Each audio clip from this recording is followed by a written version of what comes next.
अथ नवमो अध्याय।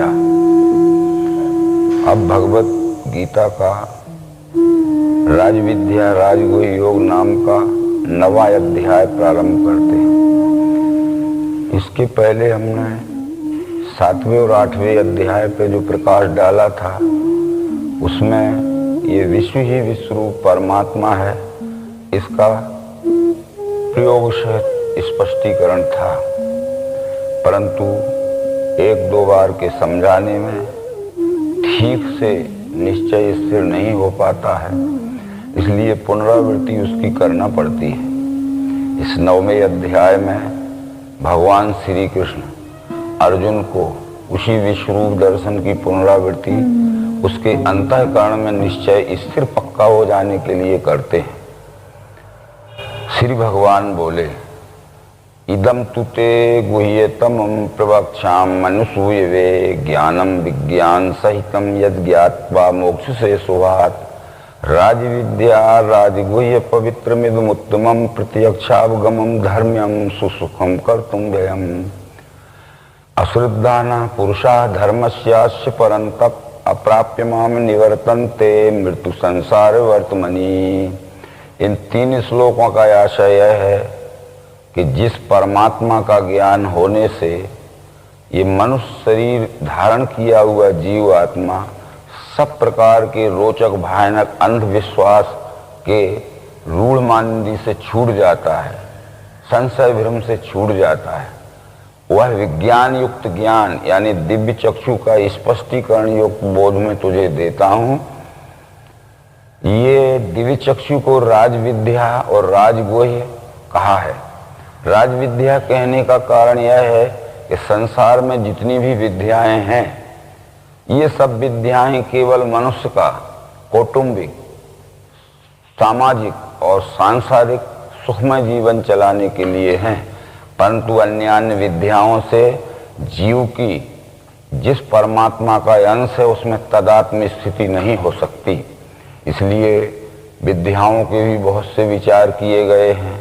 जो विद्याएं हैं 14वें अध्याय में आई हैं, ज्ञाना नाम ज्ञान उत्तमम, उन विद्याओं के नाम भी यहाँ बतला देना आवश्यक है। ब्रह्म ज्ञानम रस ज्ञानम वेदम स्वरधर्म तथा व्याकरणम ज्योतिषम चैव धनुर्विद्या तथा मता जलोत्तारणकम न्याया कोकाश्चासुरोणे तथा नट विद्या किस्र वैद्यम विद्या हेते चतुर्दशा। ये विद्याएं मनुष्य को अपना कौटुंबिक, पारिवारिक और सामाजिक एवं सांसारिक जीवन चलाने के लिए जरूरी है, परंतु इनसे मूल उद्देश्य की पूर्ति नहीं होती है, परमात्मा दर्शन जन अनुभव नहीं होता है। राज विद्या कहने का मतलब 10वें अध्याय में यही था, अध्यात्म विद्या विद्या नाम। जितनी भी विद्याएं हैं इनमें अध्यात्म विद्या ये सर्वश्रेष्ठ विद्या है। अर्जुन ने भी 7वें अध्याय में 13वें अध्याय में उसको स्वीकार किया था, परंतु राजविद्या कहने का दूसरा कारण यह है कि अध्यात्म विद्या से राजनीति का और राजनीति से समाज व्यवस्था का अटूट संबंध है। यह अध्यात्म विद्या यदि प्राप्त नहीं हुई तो राज्य कारण चलाने वाले लोग सामाजिक व्यवस्था नहीं कर पाएंगे। ये राज्य संस्था समाज की व्यवस्था चलाने के लिए है।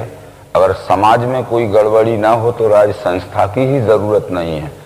इस तरह से राज्य चलाने वाले लोग जब तक इस अध्यात्म विद्या को न अपनाएंगे तब तक राज्य कारण सफल नहीं हो सकता है। ये पवित्र है, इसमें किसी भी प्रकार का रोचक भयानक उपवास, व्रत, पूजा पाठ, तीर्थ इत्यादि किसी भी प्रकार की उलझन नहीं है और उत्तम है, सर्वश्रेष्ठ है। प्रत्यक्षावगमम धर्म्यम, इस विद्या के द्वारा ये विश्व ही परमात्मा है, इसका प्रत्यक्ष दर्शन जन्य अनुभव होता है। सुसुखम कर्तव्यम, और ये सुख पूर्वक सरलता से साध्य होने वाली है, ये 9वें अध्याय में कहा गया है। परंतु इस अध्यात्म विद्या में जिससे कि ये विश्व ही विश्वरूप परमात्मा यह निश्चय अंतःकरण में धारण होता है, जिसको श्रद्धा नहीं रहेगी तो मेरी प्राप्ति बिना घूमे सदा संसार चक्र में, उनको ये परमात्मा की प्राप्ति नहीं हो सकती है और जन्म मृत्यु का संसरण बंद नहीं हो सकता है। ये इन तीनों श्लोकों के बतलाने का यही कारण है। निष्कर्ष इसका ये है, ये विश्व ही विश्वरूप परमात्मा है। यह दिव्य दृष्टि योग के द्वारा प्रत्यक्षीकरण की युक्ति से मिलान करके देखने पर अपने अंतःकरण में धारण हो जाना ही धर्म है और फिर तदनुसार अपने स्वकर्म द्वारा यथोचित सेवा में व्यवहार होना ही हमारा कर्माचरण है। ये भगवत गीता ब्रह्म विद्या के अपरोक्ष अनुभव का कर्मयोग शास्त्र है। जो कुछ कहा था वो इस चौथे श्लोक में कृष्ण जी कहना चाहते हैं। वो कहते हैं, मया तत्मिदं सर्वं जगत व्यक्त मूर्तिना मतिस्थानी सर्वभूतानि न चाहं तेषु वस्थिता न च मतिस्थानी भूतानि पश्चिमे योगमेश्वरम भूत भृन्न च भूतस्थो ममात्मा भूत भावना। इन श्लोकों से आशय है कि निराकार रूप से विश्व रूप परमात्मा ने ही इस संपूर्ण साकार जगत को धारण किया है। ये कोई भी सृष्टि का चराचर जीव परमात्मा से अलग नहीं है। परमात्मा किसी भी चराचर सृष्टि के अंश स्वरूप जीव से अलग नहीं है, परंतु मैं इनमें रहता नहीं जो कहने का आशय था, ये परमात्मा के आधार पर संपूर्ण सृष्टि है, सृष्टि के आधार पर परमात्मा नहीं है। जैसे कुछ विचारज्ञों ने उदाहरण दिए हैं कि जब पानी भरा रहता है तो उस पर जो लहरें उठती हैं, बबूले उठते हैं, भंवरे पड़ते हैं, तो ये पानी के आधार पर ही लहरें उठती हैं, बबूले उठते हैं, भंवरे पड़ते हैं। तो यदि पानी ना हो तो लहर भी नहीं रह सकती है, बबूले भी नहीं रह सकते, पर लहर और बबूले ना रहें तब भी पानी रह सकता है। इसलिए परमात्मा यदि नहीं है तो ये चराचर सृष्टि नहीं रह सकती है, परंतु चराचर सृष्टि ना भी रहे तो भी विश्वरूप परमात्मा रह सकता है। इस तरह अधिष्ठान और आधारित दृष्टि से कहा है कि ये सब सृष्टि मेरे आधार पर है, मैं इनके आधार पर नहीं हूं। इस 6वें नंबर के श्लोक में कृष्ण कहते हैं कि जैसे सर्वत्र संचारी वायु आकाश में रहे, वैसे सदैव मेरे में स्थित हैं भूत जान तुम।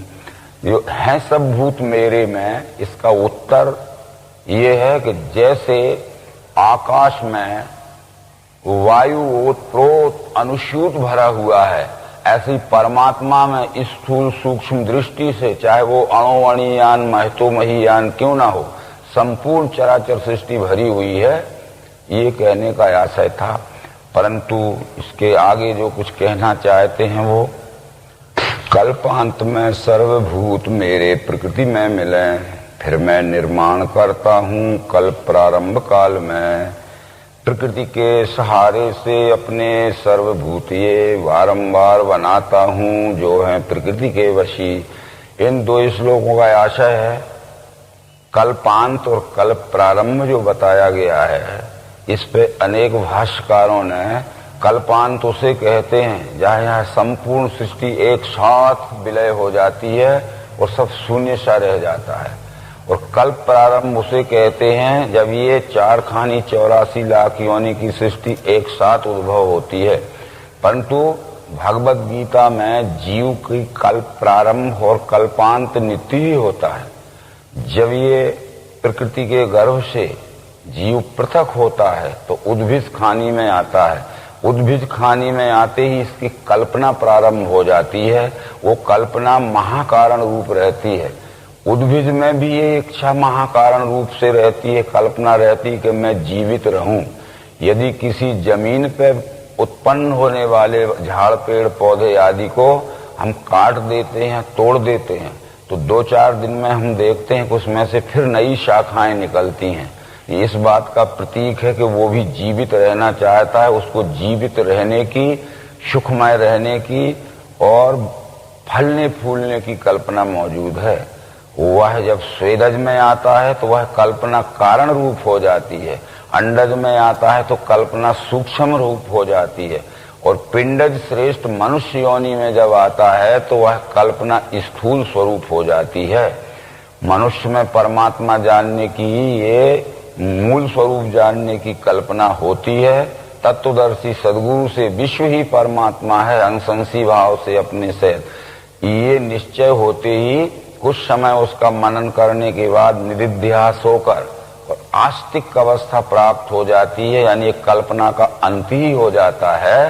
ये कल्प प्रारंभ यानी अब कल्पना का शुरू होना उद्भिद से शुरू होती है, और कल्पांत यानी ये संशय भ्रम या अपने मूल स्वरूप परमात्मा जानने संबंधी कल्पना का अंत, ये दिव्य चक्षु प्राप्त होते ही हो जाता है।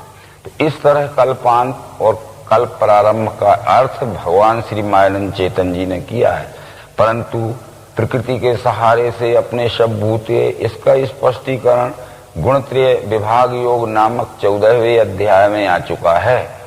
वो कहते हैं मेरी योनि महत ब्रह्म वहां गर्भ मैंने दिया, उससे सब भूतों की होवे उत्पत्ति भारत, सर्व योनि कौनते होवे उत्पन्न मूर्ति जो, उनका स्थान महत ब्रह्म बीज दाता पिता हूं मैं।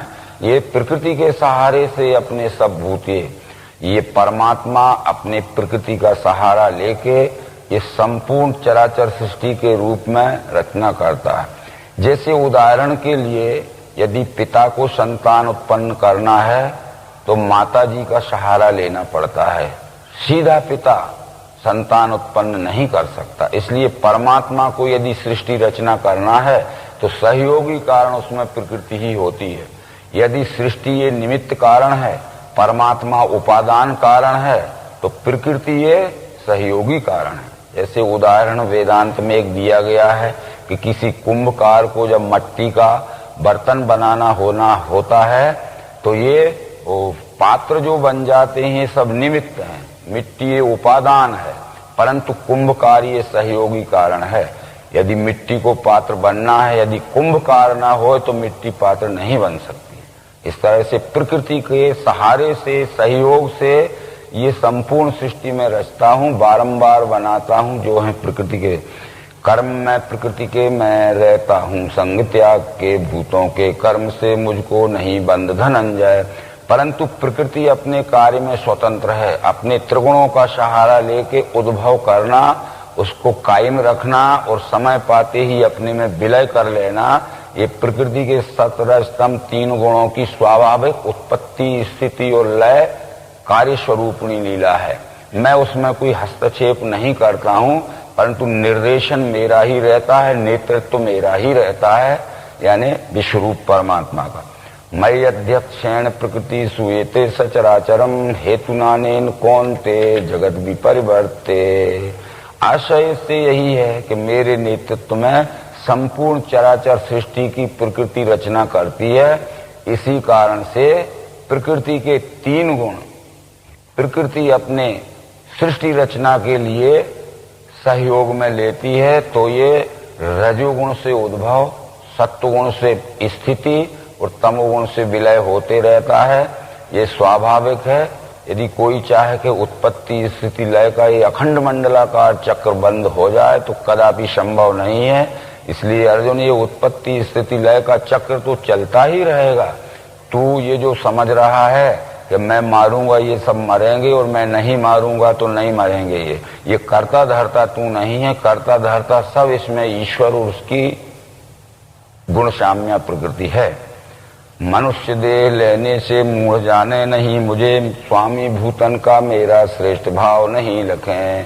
परंतु मैं विश्वरूप परमात्मा, ये विश्वरूप का और विश्वरूप की उत्पत्ति स्थिति लय की स्वाभाविक लीला का ज्ञान कराने के लिए इस मानव शरीर में अवतरित होता हूं। तो ये साधारण यानी अज्ञानी लोग इस मुझे नहीं पहचानते हैं। इस कारण से वो मेरे से विरोध और बैर भी कर सकते हैं। उनकी आशा कर्म ज्ञान व्यर्थ शून्य विवेक, वो स्वभाव मोह दाता वे राक्षसी आसुरी गए। देवी स्वभाव वाले जो महात्मा पार्थ वे मुझे अनन्य भाव से सेवें आदि अव्यय जान के। जो अज्ञान के अंधेरे में पड़े हुए हैं उनका ज्ञान भ्रमित रहता है, ज्ञान नष्ट रहता है। ज्ञान नष्ट रहने से उनका चित्त भी भ्रमित रहता है। चित्त भ्रमित रहने से उनके कर्म भी भ्रष्ट होते हैं और कर्म भ्रष्ट होने से उनको अत्यंत दुखमय पतन का फल भी भोगना पड़ता है। परंतु जो देवी प्रकाश में आ गए हैं, सत्वगुण की विज्ञान प्रकाश में आ गए हैं, वो भजन्ति नन्य मनुष्यो ज्ञात्वा भूतादिम व्ययम, यानी वो विश्व रूप परमात्मा को जानकर ज्ञात्वा वो भजन्ति नन्य मनुष्यो अनन्य भाव से सेवा करते हैं। परंतु ऐसे मनुष्य निश्चयी रहते हैं। ज्ञान से भजने वाले कोई बे मुझको भजें, सदगुरु में, विभूति में और संपूर्ण विश्व में। यहाँ श्री कृष्ण जी ये बतलाना चाहते हैं कि ज्ञान गुणानुसार 3 प्रकार का होता है, सत्वगुणी ज्ञान, रजोगुणी ज्ञान और तमोगुणी ज्ञान। तो सत्वगुणी ज्ञान वाले संपूर्ण विश्व ही परमात्मा स्वरूप है, ऐसा दिव्य दृष्टि योग से निश्चय करके और विश्व रूप परमात्मा की स्वकर्म द्वारा निष्काम भाव से सेवा यानी भक्ति करते हैं। रजोगुणी ज्ञान वाले विश्व रूप के एकत्व को न जानकर उसमें अनेक देवी देवताओं की कल्पना करते हैं और अनेक देवी देवताओं को पूजते हैं, फल की इच्छावान वे देवों को पूजते फिरें। ये रजोगुणी यानी स्वार्थी ज्ञान वाले हैं।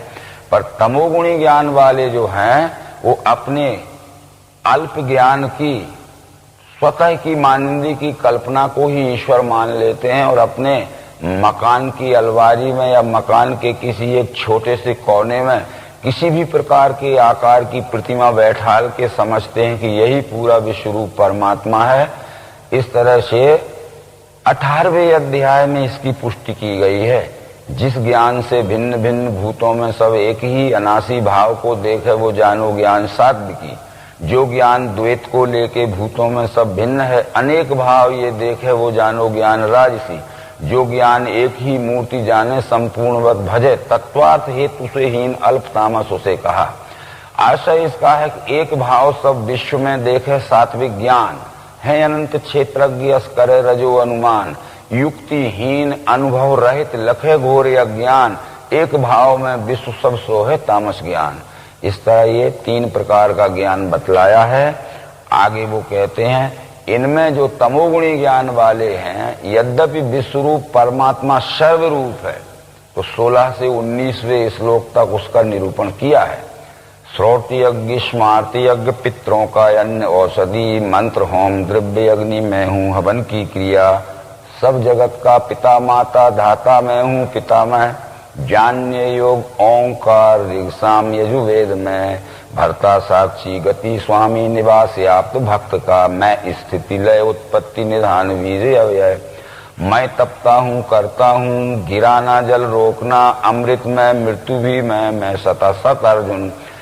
कहने का मतलब सब मैं ही हूँ, पर सब में मुझे ना देखते हुए केवल एक ही अंश स्वरूप अंग में मुझे मान लेते हैं और एक ही अंश स्वरूप अंग में संपूर्ण के वत एक ही अंश या अंग की सेवा करते हैं, जो कि संपूर्ण की सेवा नहीं है। ये अल्प ज्ञान वाले तमोगुणी ज्ञान वालों का है।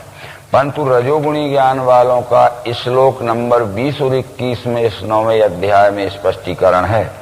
वेद ज्ञाता सोम पीपाप धोए, यज्ञ द्वारा स्वर्ग को मांगते हैं, उस पुण्य से स्वर्ग मिले वहां वे हैं भोगते भोग सुदेवतों के, वे उस भारी स्वर्ग का भोग लेके चुकते ही पुण्य लौटे यहाँ ही। इस रीत तीनों गुण में फंसे वे कामी लहें जन्म सदैव मृत्यु। वेदों का पाठ करते हैं, वेदों में अनेक प्रकार के यज्ञ आदि कर्म करने से अनेक लोकों का सुख मिलता है। विष्णु महायज्ञ किया तो उससे विष्णु लोक का सुख मिलेगा, रुद्र महायज्ञ किया तो रुद्र लोक का सुख मिलेगा, वैकुंठ का सुख मिलेगा, इंद्र लोक के वैभव का सुख मिलेगा। इसलिए अनेक प्रकार के यज्ञ करते हैं और उस स्वर्ग की सुख की कामना से करते हैं। यदि वो उनके यज्ञ आदि कर्म निर्विघ्नता पूर्वक सफल हो गए तो उनको उस लोक का सुख भी मिल जाता है। परंतु क्षीणे पुण्य मृत लोके वसंती, परंतु जब वो पुण्य क्षीण हो जाता है तो जहां के तहां ढकेल के उनको फिर गिरा दिया जाता है। इसलिए कामी या स्वार्थी लोग अनेक बार उन सुखों को पाके और उससे फिर वंचित हो जाते हैं, फिर प्रयत्न करते हैं, फिर वंचित हो जाते हैं। जिनका ये सुख दुखमय जीवन सदैव चलता रहता है, वो परम सुख शांति के स्थान को नहीं पहुंच सकते जो कि परमात्म स्वरूप में पहुंच जाना है। परंतु सत्वगुणी का वर्णन इस श्लोक नंबर 22 में है। अनन्य चिंतन से जो मेरी करते हैं उपासना, ऐसे नित्य युक्तों का करता हूँ योगक्षेम में। अनन्य चिंतन से जो ये विश्व रूप की उपासना करते हैं उनका योगक्षेम में चलाता हूँ।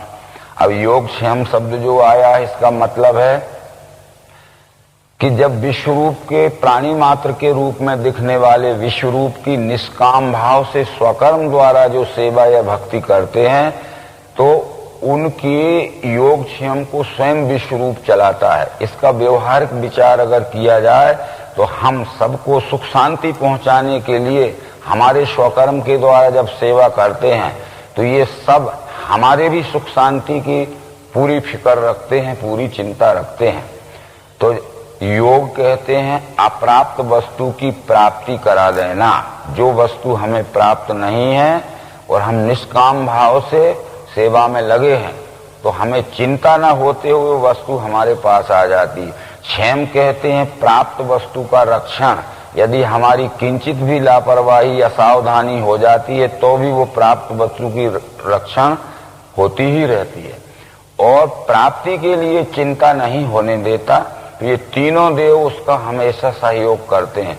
अप्राप्त वस्तु की प्राप्ति कर देना ये रजोगुणात्मक ब्रह्मा का काम है। प्राप्त वस्तु का रक्षण करना ये सत्वगुणात्मक विष्णु का काम है।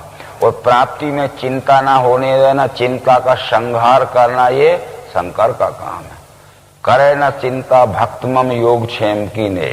इस तरह से वो चिंता नहीं करता है। ऐसे बहुत से विचार पुराणों में आए हैं कि भोजन आच्छादने चिंता वृथा कुर्वन्ति वैष्णवा एवशो विश्वम्भरो देवा सभक्तान क्यों पेक्षते। परंतु जब हम गृहस्थ के व्यवहार पक्ष में लेते हैं तो अवश्य ही व्यवहार पक्ष में इस योगक्षेम का विचार करना पड़ेगा।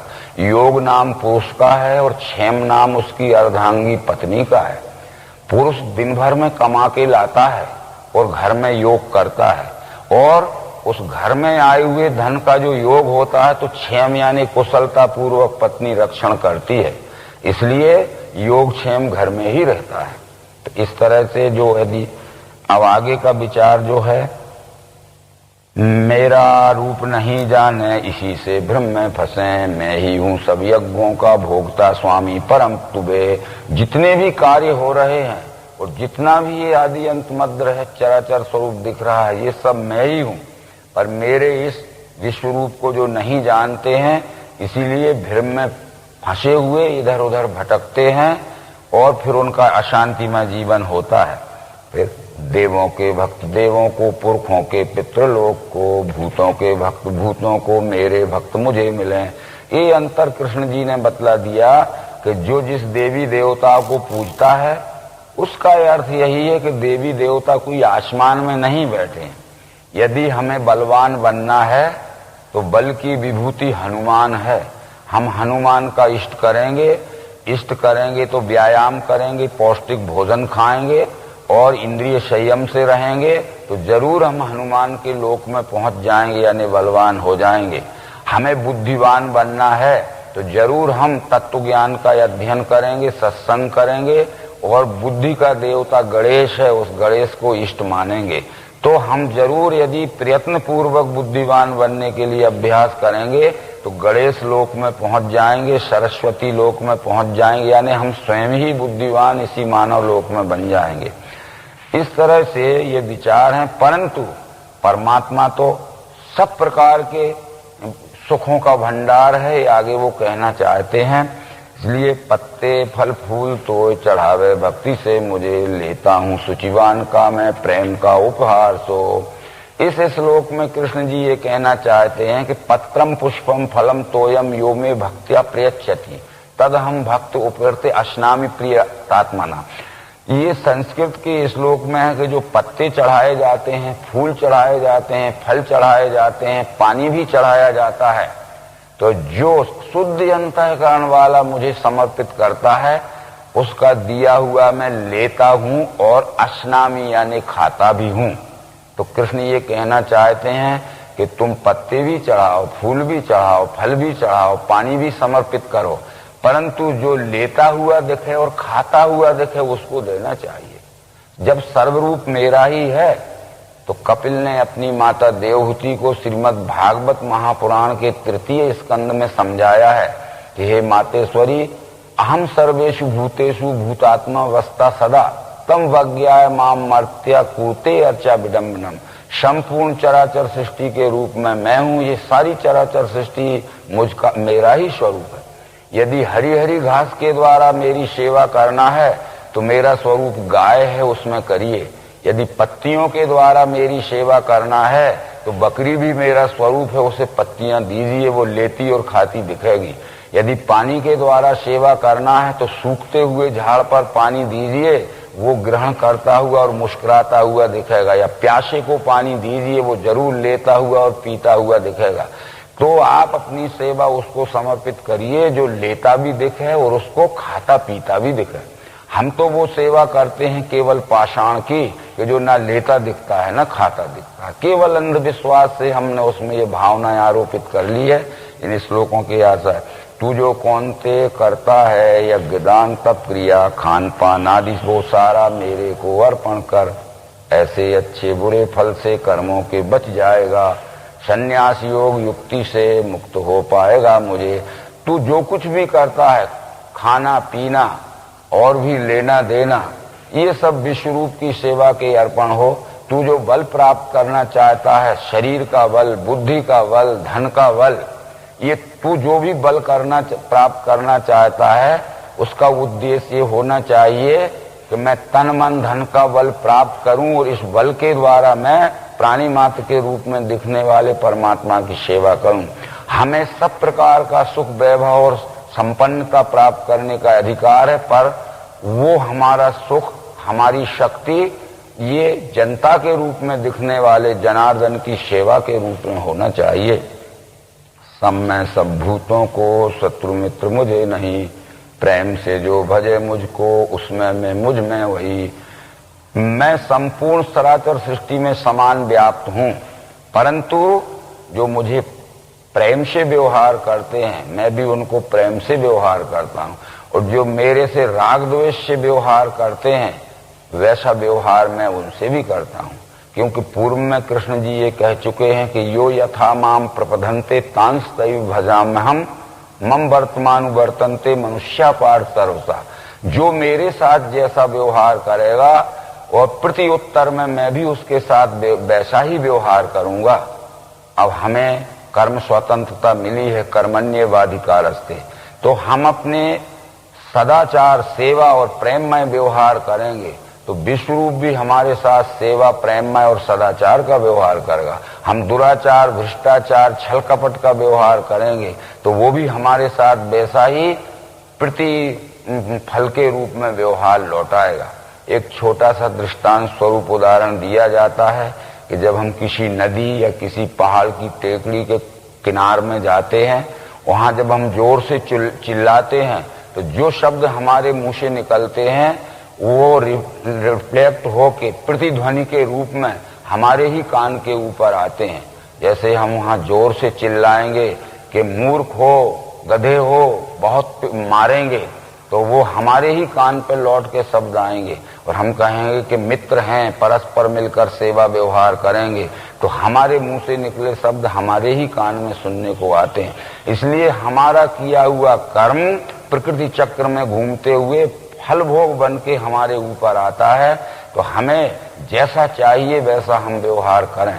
अगर हमें दुख भोगना है तो सबके साथ छल कपट सताने का व्यवहार करें, और सुख भोगना है तो सबको सुख शांति में पहुंचाने का व्यवहार करें।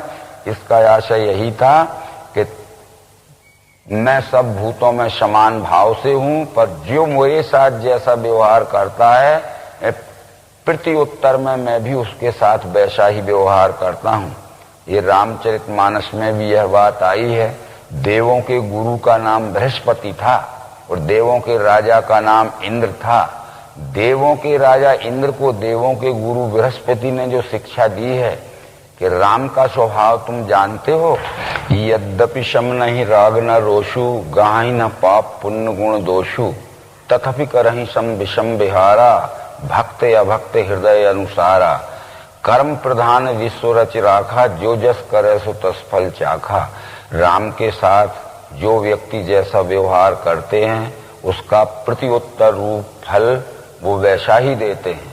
इसलिए ये हमारे ऊपर आधारित है कि हम ये प्राणी मात्र के रूप में दिखने वाले विश्व रूप से जैसा व्यवहार हम करेंगे उसका प्रतिफल हमें उसी तरह का मिलेगा।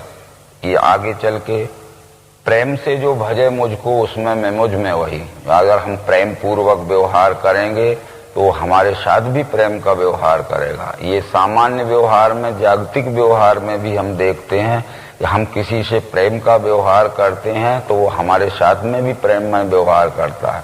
हम किसी से द्वेष का व्यवहार करते हैं तो वो हमारे साथ भी द्वेष का व्यवहार करता है। यद्यपि है दुराचारी एक दृष्टि भजे मुझे, तो उसको साधु ही जानो क्योंकि वह सत पा चुका। होवे त्वरित धर्मात्मा स्थायी शांति मिले उसे, कौन ते ध्यान में लेना मेरा भक्त नहीं गिरे। इन श्लोकों से कृष्ण जी ये कह रहे हैं भगवत गीता में दुराचारी शब्द कोई बुरा नहीं आया है। मिथ्याचारी, व्यभिचारी, भ्रष्टाचारी, दुष्टाचारी ये अलग अलग शब्द हैं जिनके अलग अलग अर्थ होते हैं। दुराचारी का अर्थ होता है कि जिसको परमात्म निश्चय तो हो गया है परंतु अभी सेवा के आचार से जो दूर है, यानी सेवा नहीं कर पा रहा है परंतु भ्रष्टाचार भी नहीं कर रहा है, इसलिए दूर है सेवा के आचार से, वह है दूर आचारी। तो उसके कुछ पूर्व संस्कार ऐसे हैं कि जो अभी सेवा में प्रवृत्त नहीं होने देते हैं परंतु उसका भ्रष्टाचार दुष्टाचार छूट गया है। तो होवे त्वरित धर्मात्मा स्थायी शांति मिले उसे। पूर्व के जो संस्कार बाधक रहते हैं सदाचार युक्त सेवा में संलग्न करने के लिए, वो संस्कार क्षय होते ही शीघ्र ही वो धर्माचरणी हो जाता है। कौन ते ध्यान में लेना मेरा भक्त नहीं गिरे। जो एक बार जिसको विश्व रूप का निश्चय हो चुका है तो इस बात को अर्जुन ध्यान में रखना कि उसका कभी भी अधपतन नहीं हो सकता है। ये बतलाते हुए मेरे आश्रय से पार्थ पापी चांडाल आदि भी स्त्रियां वैश्य सूर पाते हैं श्रेष्ठ वो गति। कृष्ण जी ने कहा कि मेरे समय में भी ये जातीय विषमता बहुत बढ़ गई है। लोग पापियों को, चांडालों को, अछूतों को, स्त्रियों को भक्ति के अधिकार से वंचित कर दिया गया है। जब इस तरह का समय आता है ये मानव जगत में कि स्त्रियों को वेदों में भक्ति में अधिकार नहीं है, पापियों को, चांडालों को, अछूतों को भक्ति में और वेदों के पठन पाठन का अधिकार नहीं है, अधिकार से वंचित कर दिया जाता है, तभी ये धर्म गिलानी का एक दृश्य स्वरूप ये दिखता है। तो मैं ये समान अधिकार दिलाने के लिए आता हूं, इसलिए मेरी भक्ति का खुला अधिकार पापियों को, चांडालों को, अछूतों को और स्त्रियों को दिलाने के लिए ही मैं आया हूं। कारण कि जितने भी अवतार हुए उनके समय में ये मत पंथ संप्रदाय की विषमता थी, जातीय विषमता थी। रामायण में 7वें अवतार श्री रामचंद्र के इतिहास के विषय में जब हम पढ़ते हैं तो महाराज दशरथ के घर में जो उस समय तक हो रहा था और राज्य में जो उस समय तक हो रहा था, अनेक प्रकार का अंधविश्वास, रूढ़वाद और ऊंच नीच की विषमता का विषम परिणाम फैल चुका था। राम का अवतार होते ही सबसे पहले उन्होंने ये व्यवस्था की कि समाज के एवं नगर के एवं राज्य के हर व्यक्ति को, चाहे वो गरीब हो, चाहे धनवान हो, चाहे छूत हो, चाहे अछूत हो, सदैव मेरे से मिलने का खुला अधिकार है, वो कभी भी मिल सकता है। तब जब ते राम ब्याह घर आए, नितनव मंगल मोद बधाए, भुवन 410 भूधर भारी, सुकृत मेघ बरसें सुखकारी, यही विधि पुर नर नारी सुखारी, रामचंद्र मुखचंद्र निहारी। नगर के सब स्त्री पुरुष सुखी थे क्योंकि प्रतिदिन राम से मिलने का और अपनी समस्याएं सुना के समस्याओं के निराकरण का समय राम देते थे। इसके बाद जब राम का वनवास हुआ तो सबसे पहले उन्होंने उस स्थान में अपना निवास स्वीकार किया कि जहां ऊंची जाति के जातीय अभिमानी लोग जिनको छूते नहीं थे और दक्षिण की ओर से रक्ष संस्कृति का प्रचारक रावण बलात् तलवार के बल पर धर्म परिवर्तन कर रहा था। वो कोल, किरात, निषाद, बान और भालू, ऋक्ष आदि अछूत लोग थे। तो ऊंच नीच मध्यम नर नारी, लहाई दरस निज निज अनुहारी, सावधान सभी सन्मान ही, सकल सराहत कृपा निधान। ऊंच नीच मध्यम स्त्री पुरुष छूत अछूत सब राम से मिलने आते थे। सावधानी से राम सबका आदर करते थे, इसलिए राम की सब प्रशंसा करते थे। इसके बाद भी राम के छोटे भाई अनुज भरत और राम के कुरुकुल वशिष्ठ जो राम से मिलने जब चित्रकूट में गए थे, तो लोक वेद सब भांतहु नीचा, जासु छाह सोह ले वहीं सींचा। ते भर अंक राम लघु भ्राता, मिले शकल परिपूरत गाता। जिनको जाति अभिमानियों की छाया पड़ने पर भी छूत लग जाती थी, ऐसे अछूत लोगों को भरत और राम के कुलगुरु वशिष्ठ गले से गला लपेट के मिले, उनको छुआछूत नहीं लगी। उन अछूत लोगों ने भरत और वशिष्ठ को जो उपहार में भोजन दिया था, बड़े प्रेम से खाया। उनकी गरीबी की ओर देखकर उनका मूल्य चुकाने लगे भोजन का। तो दे मोल बहु मोल न लेही, फेरत राम दुहाई देही। तो ये भी एक अवतार लेने का कारण होता है कि मानव मानव सब समान हैं। किसी जाति में पैदा होने से कोई ऊंचा नहीं होता है, कर्म से मनुष्य ऊंचा होता है। यदि जाति में पैदा होने से ऊंचा होता तो रावण उत्तम कुल का ब्राह्मण था, परंतु कर्म निकृष्ट होने से उसको सपरिवार वध का दंड मिला। और शौरी निषाद आदि जाति में नीचे थे, परंतु उनके कर्म अच्छे थे, सदाचारी थे, जनसेवी थे। तो रामचंद्र जी ने शौरी के, जुठेवेर और निषाद का दिया हुआ भोजन खाया। इस तरह से ये बात जरूर है कि मेरे आश्रय से पार्थ, पापी, चांडाल आदि भी स्त्रियां, वैश्य और शूद्र पाते हैं श्रेष्ठ वो गति। यदि हम पापियों को, चांडालों को, अछूतों को अपने पास बुला के न बैठा लेंगे, उनके कुसंस्कार जो हैं उनको हम अच्छे संस्कार नहीं डालेंगे, तो वो सुसंस्कृत ना हो पाएंगे। हम उनको अवश्य बुलाया करें, क्योंकि राम और कृष्ण बुलाते थे और उनमें सुसंस्कार डालते थे। एक एक दो दो संस्कार यदि उनमें अच्छे रोज आते हैं तो वो सुसंस्कृत हो जाते हैं।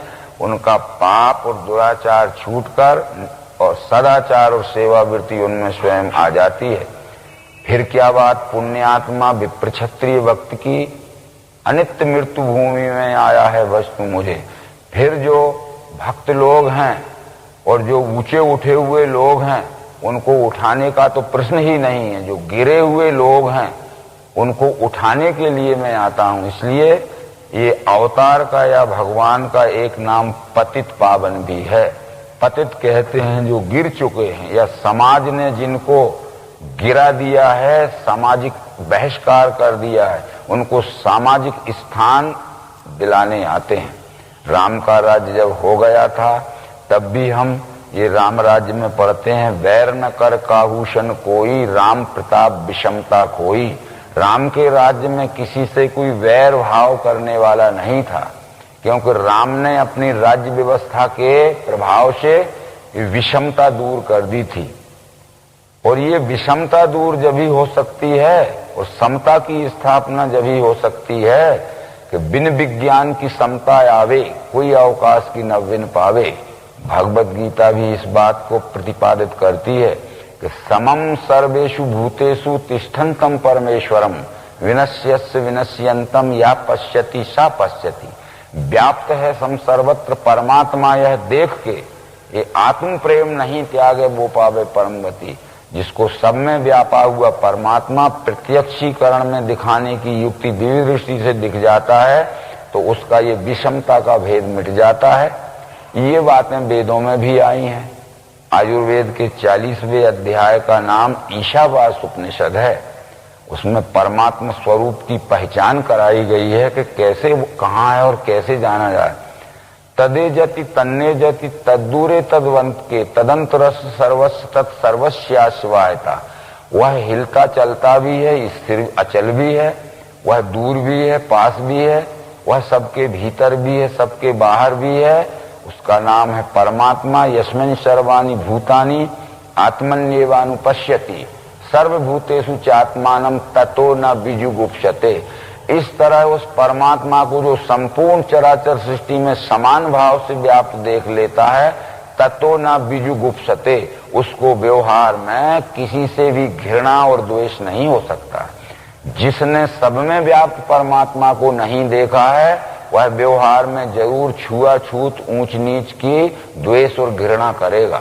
यदि हम इस घृणा में फंसे हुए हैं तो उस जिससे हम घृणा करते हैं, जिससे छुआछूत का द्वेष करते हैं, उसमें परमात्मा नहीं है, ऐसा हमारा अल्प ज्ञान का ही कारण है। इसलिए हमारा वो व्यवहार नहीं सुधरता। साथ साथ ये बात अब आगे जो भक्त हैं और जो ऊंचे स्थान में पहुंच गए हैं, उनको उठाने नहीं मैं आता हूं, वो तो स्वयं ही उठे हुए। भगवत गीता के 4 अध्याय में कृष्ण जी ये कह चुके हैं कि यदा यदा ही धर्मस्य ग्लानिर्भवति भारत अभ्युत्थानम धर्मस्य तदात्मानं सृजाम्यहम्। इससे आशा है अभ्युत्थानम अधर्मस्य, इस शब्द की ओर ज्यादा विचार करना है। अभ्युत्थान कहते हैं, उत्थान कहते हैं उठने को, और अधर्म कहते हैं अधर्म को। अधर्म उठकर जब ऊपर आ जाता है, और स्वाभाविक है कि धर्म दबकर जब नीचे चला जाता है, तो नीचे दबे हुए धर्म को ऊपर उठाने के लिए, ऊपर उठे हुए अधर्म को नीचे दबाने के लिए संभवामी योगे योगे। तो ये भी हमारे मानव में ऊंच नीच का, छुआछूत का, विषमता का भेद मानना, ये भी एक अधर्म का ही कारण है, धर्म गिलानी का ही कारण है। हम कर्म से मनुष्य को नीचा जरूर समझें, परंतु किसी जाति में जन्म लेने से नीचा न समझें। ये हमारी बहुत उल्टी समझ हो गई है। इसलिए इन सब बातों की तरफ देखते हुए अब जहां तक है विषमता, हमारे जिस व्यवहार से मानवीय समाज में विषमता फैलती है, उसका नाम विष है। क्योंकि श्रुति कहती है विषाद जनकत्वाद विषम। हमारे जिस व्यवहार से मानव समाज में विषमता का द्वेष फैलता है, वही विष है। और हमारे जिस व्यवहार से मानव समाज में समता का प्रेम जोड़ता है, वही अमृत है। बस इतना विचार करके हमें विश्व रूप के मानवों से समता के प्रेम का व्यवहार जोड़ना चाहिए, तब हम वो परमात्मा का दर्शन कर चुके।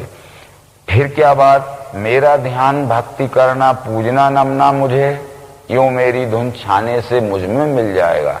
यहाँ कृष्ण जो मेरा कहते हैं, ये व्यष्टि भाव से नहीं कह रहे हैं, वसुदेव के पुत्र बन के नहीं कह रहे हैं, ये परमात्मा भाव से कह रहे हैं कि जो इस विश्व ही विश्व रूप परमात्मा है, ऐसा देखकर, जानकर, पहचान कर जो इस विश्व रूप परमात्मा के साथ सेवा में, प्रेम में व्यवहार करता है, मेरा ध्यान वो भक्ति करता है और हर प्रकार का व्यवहार परमात्मा स्वरूप जान के करता है, तो वो मेरे ही स्वरूप में मिल जाता है। अब प्रश्न ये उठता है, यदि विश्वरूप परमात्मा हमने जान भी लिया, तो सेवा के 4 अंग होते हैं, ये हम जानते हैं। ये सेवा के 4 अंग जो हैं, शिक्षा, रक्षा, व्यापार और श्रम। इस शिक्षा देने वाले शिक्षक को ही ब्राह्मण कहते हैं, न्याय रक्षा करने वाले रक्षक को ही क्षत्रिय कहते हैं, व्यापार व्यवसाय आयात निर्यात या प्रोडक्शन करने वाले व्यापारी को ही वैश्य कहते हैं, और श्रमिक या मजदूर को ही शूद्र कहते हैं। सारे संसार की सुखमय व्यवस्था सेवा के 4 अंग मिलके होती है। यद्यपि जो देश वर्ण व्यवस्था नहीं मानते हैं, यूरोप, अमेरिका आदि देश, परंतु वहां भी परोक्ष रूप में सेवा के 4 अंग मिलके ही सुख शांति कायम रहती है। यदि अमेरिका, यूरोप में, ऑस्ट्रेलिया में शिक्षा देने वाले शिक्षक ना हो, ज्ञानी ना हो, इस ज्ञानी का नाम ही ब्राह्मण है, तो वहां का भी काम ठीक नहीं चल सकता है। वहां न्याय रक्षा करने वाले रक्षक क्षत्रिय या शूरवीर ना होवे, तो देश की बाहरी सीमाओं की रक्षा फौज करती है, अंदर पुलिस और जज करते हैं, ये सब रक्षक न्याय करने वाले ही क्षत्रिय हैं। वहां फैक्ट्रियां लगा के माल का उत्पादन करने वाले, आयात निर्यात करने वाले व्यापारी या वैश्य न हो, तो वहां का काम भी नहीं चल सकता है। और वहां लेबर न हो तो भी, मजदूर न हो तो भी काम नहीं चल सकता। इसलिए जो अध्यात्म शास्त्र ने ब्राह्मण क्षत्रिय वैश्य शूद्र नाम रखे हैं वो गुणवाचक नाम है। मनुस्मृति में इसका स्पष्टीकरण किया गया है। विप्राणाम ज्ञानथो ज्येष्ठम, क्षत्रियाणाम बल वीर्यता, वैश्याणाम धान्य धनता, शूद्राणाम एव जन्मता। जो ज्ञान विज्ञान देने में सबसे श्रेष्ठ होता है उसको ब्राह्मण कहते हैं, चाहे वो किसी भी देश में पैदा हो, किसी भी जाति में पैदा हो। जो न्याय रक्षा करने में निष्पक्ष भाव से सर्वश्रेष्ठ होता है उसको क्षत्रिय कहते हैं, चाहे वो किसी जाति का हो, किसी देश का हो। और जो आयात निर्यात प्रोडक्शन आदि व्यापार करके धन धान्य के द्वारा प्राणी मात्र की सेवा करता है उसको व्यापारी को या व्यवसायी को वैश्य कहते हैं, ये किसी भी देश जाति का हो। और जो श्रमिक है, मजदूर है, उसको शूद्र कहते हैं, वो किसी देश। ये ब्राह्मण क्षत्रिय वैश्य शूद्र ये जातियां नहीं हैं, ये गुण कर्म के नाम हैं। भगवत गीता कहती है चातुर्वर्ण्यम मया सृष्टम गुण कर्म विभागशा। ये नहीं कहा है कि चातुर्वर्ण्यम मया सृष्टम जाति जन्म विभागशा। जाति जन्म से विभाग नहीं हुआ है, गुण कर्म के विभाग हुआ है। भगवत गीता में 3 जगह इस बात का पुष्टिकरण किया गया है। वो 18वें अध्याय में भी कहते हैं ब्राह्मण क्षत्रिय विषाम शूद्राणाम च परंतप कर्माणि प्रविभक्तानि स्वभाव प्रवैर्गुणे। ब्राह्मण क्षत्रिय वैश्य और शूद्र परंतप इनके कर्म हैं भिन्न, स्वभाव गुण से हुए। ये ब्राह्मण क्षत्रिय वैश्य और शूद्र गुणानुसार इनके कर्म अलग अलग हैं और ये स्वभाव गुण से ही इनके कर्म होते हैं। जो समदम तप शांति शौचार्य ज्ञान विज्ञान आस्तिक से सेवा करता है उसके जाति का संबंध नहीं हुआ ब्राह्मण है।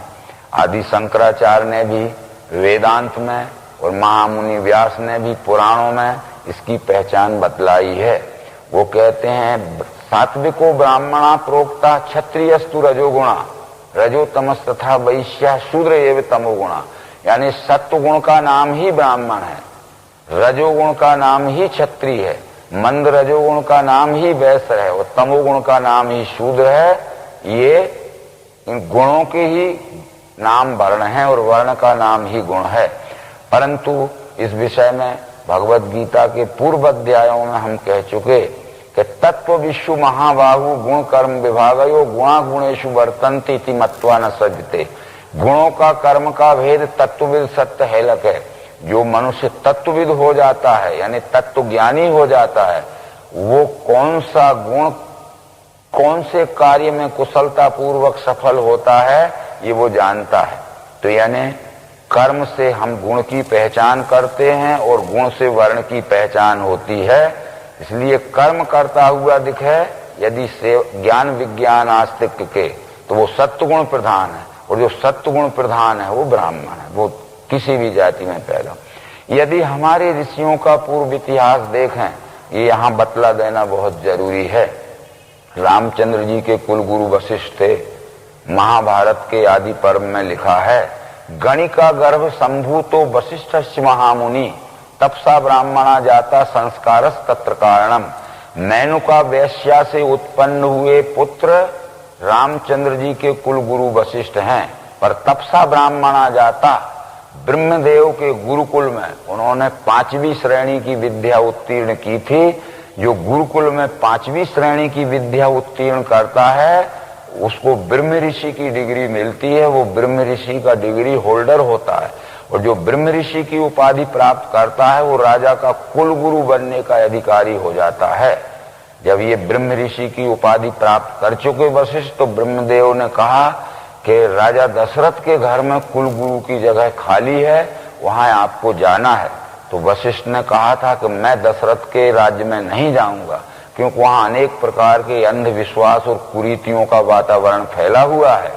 तब ब्रह्मा ने कहा था कि ब्रह्म ऋषि का कर्तव्य है कि राज्य की कुरीतियां और अंधविश्वास को दूर करे और सत्य ज्ञान का प्रकाश करे, इसीलिए तुम्हें अपॉइंट किया जाता है वहां। जब न लेऊं तब ही विधि मोही कहा लाभ आगे सुत होई। वशिष्ठ ने ब्रह्मा की आज्ञा का पालन किया और राजा दशरथ के कुलगुरु के पद में गए और राज्य की व्यवस्था को संभाला। उसके परिणाम स्वरूप राम सुसंस्कृत यानी उत्तम कोटि के अवतार कोटि के जैसे पुत्र का आविर्भाव हुआ। तो इस तरह से जिन्होंने 18 पुराण लिखे और कुछ संकलन किया, वेदांत शास्त्र लिखा, उनको हम महामुनि व्यास कहते हैं। ये व्यास जी जन्म से जातो व्यासस्तु केवर तो स्वपचस्तु पाराशरा, ये कुमार अवस्था में ढीवर की पुत्री से उत्पन्न हुए पुत्र हैं।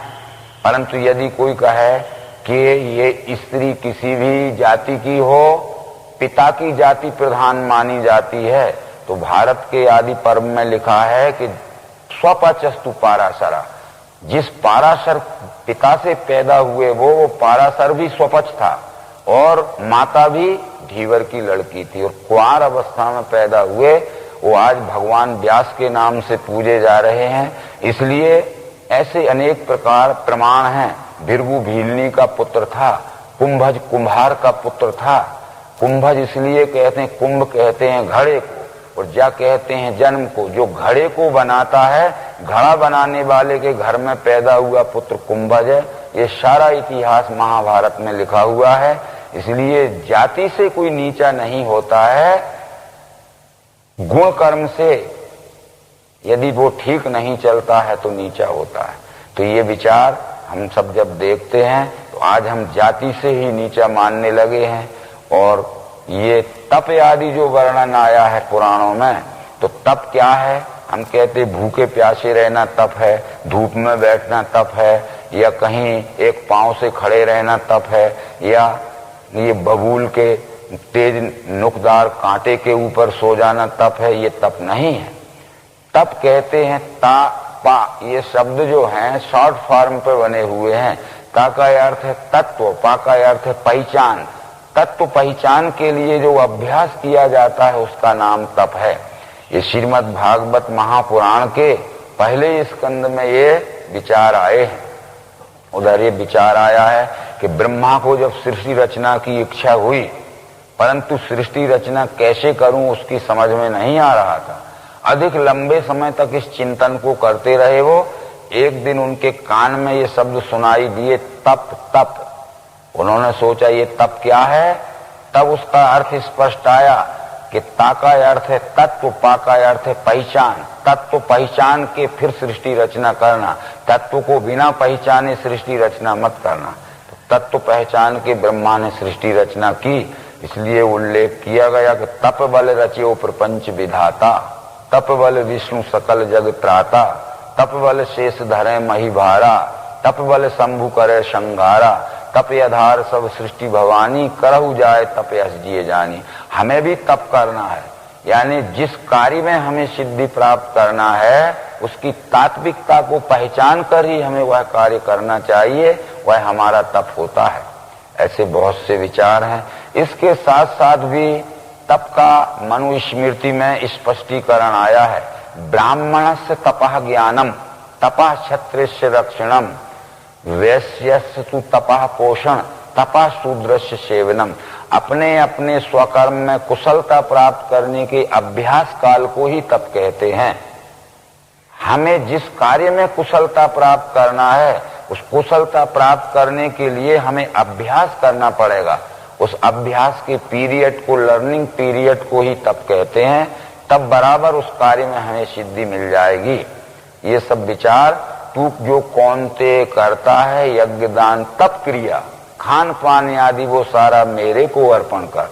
तू जो कुछ भी करता है अपना तन मन धन का की शक्ति बढ़ाने के लिए, तुझे बढ़ाने का पूरा अधिकार है। पर तेरे में जो तन मन धन की शक्ति बढ़ेगी वो विश्व रूप की सेवा के लिए तेरी शक्ति का उपयोग होना चाहिए। विश्व रूप के शोषण के लिए, सताने के लिए उपयोग नहीं होना चाहिए। जो शक्ति प्राप्त करके विश्व रूप को शोषण करते हैं या सताते हैं वही तो राक्षस हैं, और जो शक्ति प्राप्त करके विश्व रूप की सेवा, सहयोग और प्रेम से व्यवहार करते हैं वही तो देव हैं। बस देवासुर में यही फर्क था। ऐसा समझाते हुए ये राज विद्या राज गुह योग नाम का 9वां अध्याय संपूर्ण हुआ। नर्मदे हर।